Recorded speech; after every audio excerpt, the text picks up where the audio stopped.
नमस्कार दोस्तों, स्वागत है आपका आपके अपने YouTube चैनल एजुकेशनल पहल में। आज एजुकेशनल वीडियो की श्रेणी में एक नया वीडियो लेके आए हैं जिसमें आपको बताएंगे मुख्यमंत्री फेलोशिप प्रोग्राम 2024 राजीव गांधी युवा मित्रों का क्या होगा, किसको मिलेगी सिलेक्शन में प्राथमिकता, आचार संहिता हटते ही आवेदन शुरू। इन मुख्य बिंदुओं के आधार पर चर्चा की जाएगी और साथ ही अन्य बिंदुओं पर भी चर्चा की जाएगी। उससे पहले अगर आप लोग इस YouTube चैनल को सब्सक्राइब करके नहीं रखा है तो सबसे पहले इस एजुकेशनल चैनल को सब्सक्राइब कर लें, जिससे कि ऐसी विभिन्न भर्तियों की जानकारी अपडेट आपको सबसे पहले मिल सके। मुख्यमंत्री fellowship program 2024 CM fellowship program क्या है?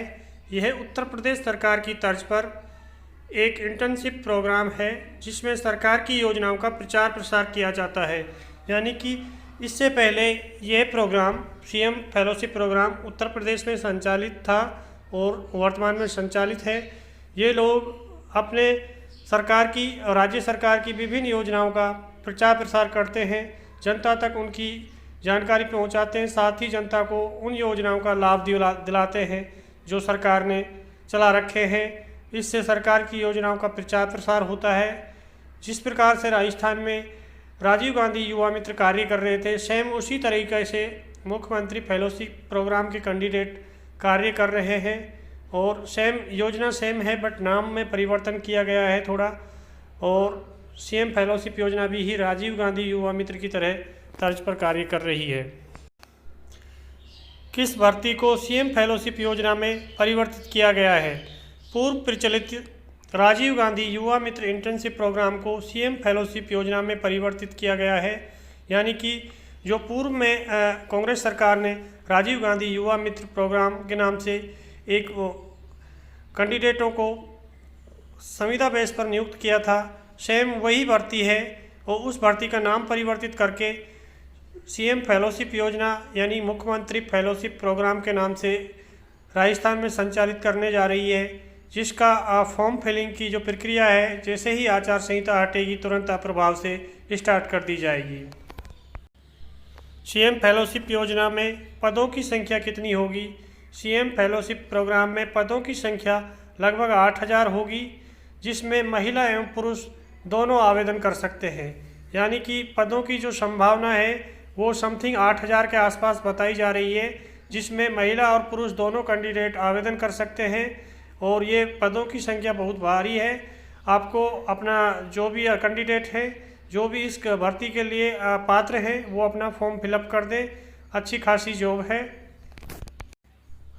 CM फेलोशिप योजना में वेतन कितना मिलेगा?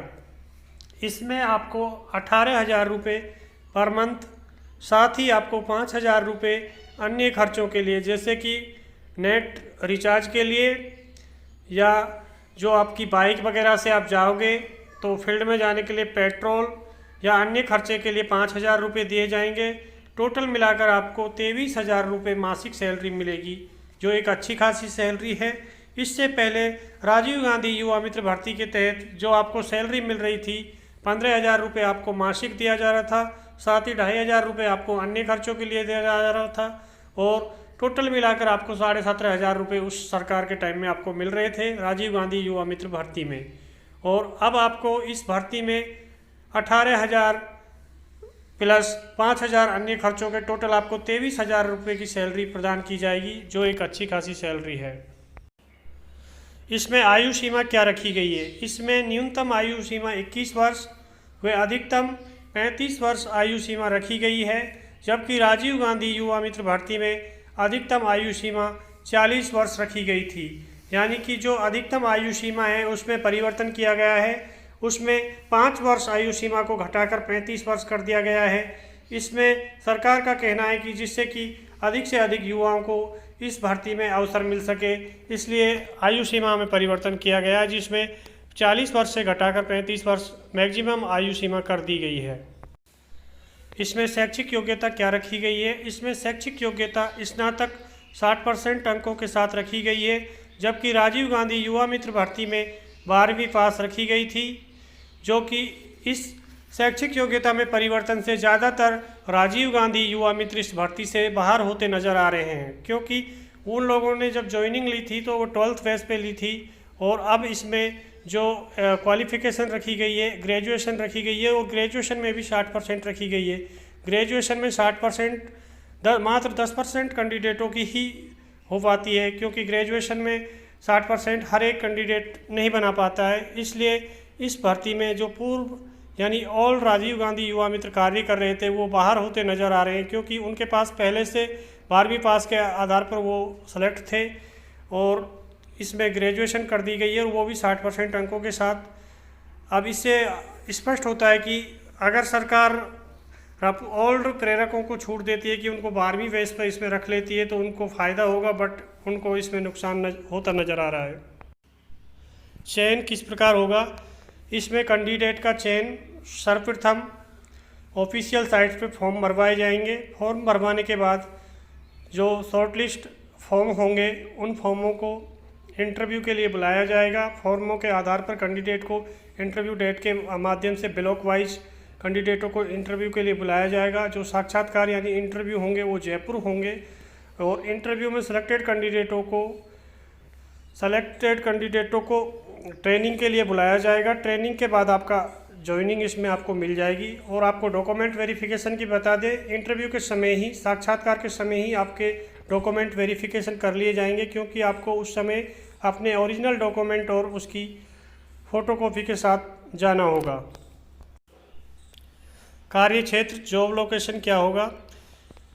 इस भर्ती का कार्य क्षेत्र होगा नगरीय निकाय लेवल, यानी शहरी क्षेत्रों में नगरीय निकाय लेवल पर होगी, पंचायत समिति लेवल पर होगी, और ग्राम पंचायत लेवल पर इन कैंडिडेटों की नियुक्ति होगी, जो अपने फील्ड में जाके कैंडिडेटों से इस योजनाओं का फीडबैक लेंगे। साथ ही इन योजनाओं की जानकारी प्रत्येक नागरिक के पास पहुंचाएंगे। अगर किसी कैंडिडेट को या किसी नागरिक को इन योजनाओं का लाभ नहीं मिल रहा है तो उन कैंडिडेटों को इन योजनाओं का लाभ दिलाएंगे, और सरकार को इनकी रिपोर्ट बना के देंगे कि इन योजनाओं का जनता को कितना फ़ायदा हो रहा है और कितना नुकसान हो रहा है, ये योजना कहाँ तक सही है, इनकी रिपोर्ट सरकार के सामने पेश करेंगे।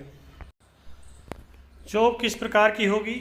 ये आपकी जॉब होगी, ये कोई परमानेंट जॉब नहीं है, ना ही कोई गवर्नमेंट जॉब है। ये एक संविदा बेस पर अस्थायी जॉब है, जिसमें आपको पहले कुछ 2 वर्ष के लिए सेलेक्ट किया जाएगा। उसके बाद आपको आपके कार्य व्यवहार के आधार पर 6-6 महीने के लिए आगे बढ़ाया जा सकता है।